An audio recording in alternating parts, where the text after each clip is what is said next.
The day I walked away from a corrupt prison job. I'm 32.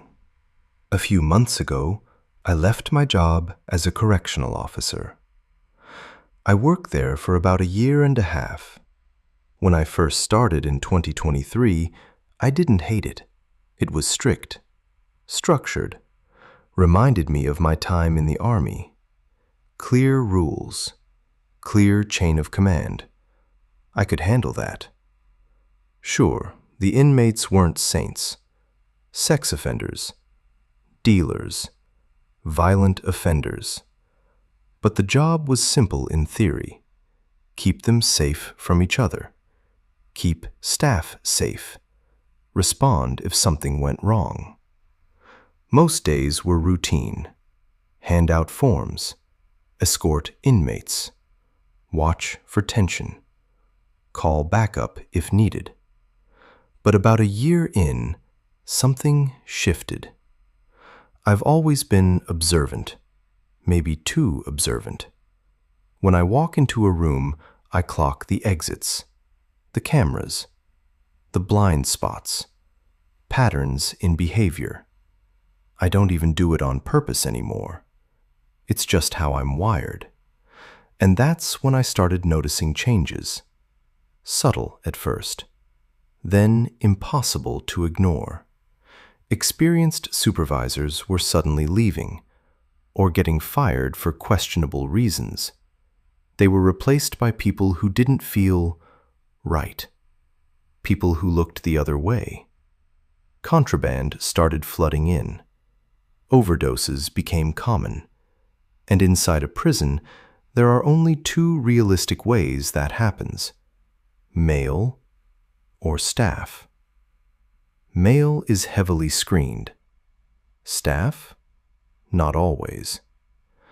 I didn't have hard proof, but I had reliable whispers, names that kept surfacing. And strangely, no investigations followed.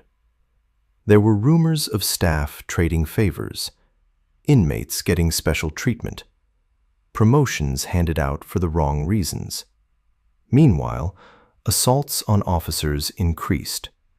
Good officers, the ones who wouldn't play along. If inmates couldn't manipulate you, they targeted you. And management did nothing. At one point, I was effectively greenlit, marked. Because I spoke up, because I pushed back. I asked for reassignment. Denied.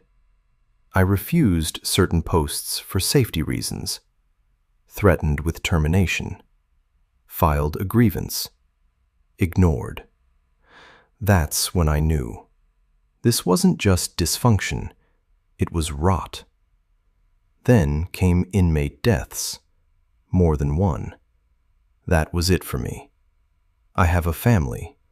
I refuse to be part of something collapsing from the inside. So I started job hunting quietly. By the time I secured a new position, word spread that the FBI was investigating the facility. I submitted my resignation professionally, gave notice, did everything by the book.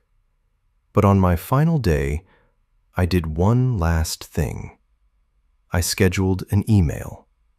A mass email. It was written calmly, professionally.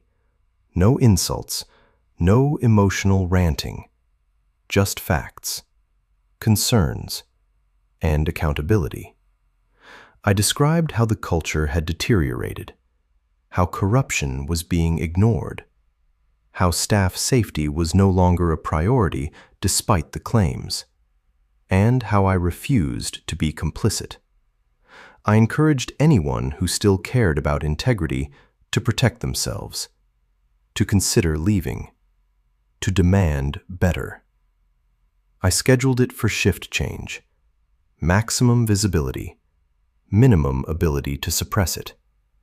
And I timed it for a Sunday, when HR wouldn't be there to instantly disable my access.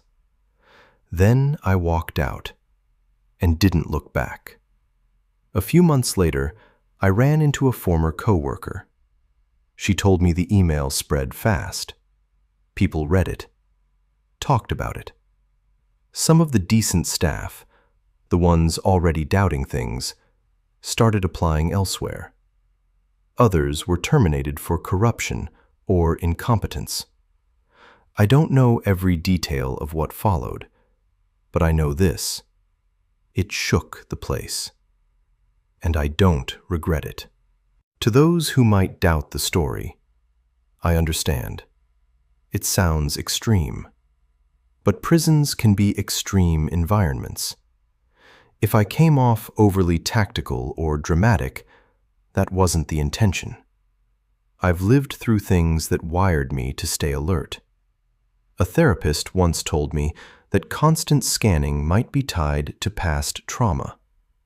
Maybe that's true. And yeah, I'm not a professional writer.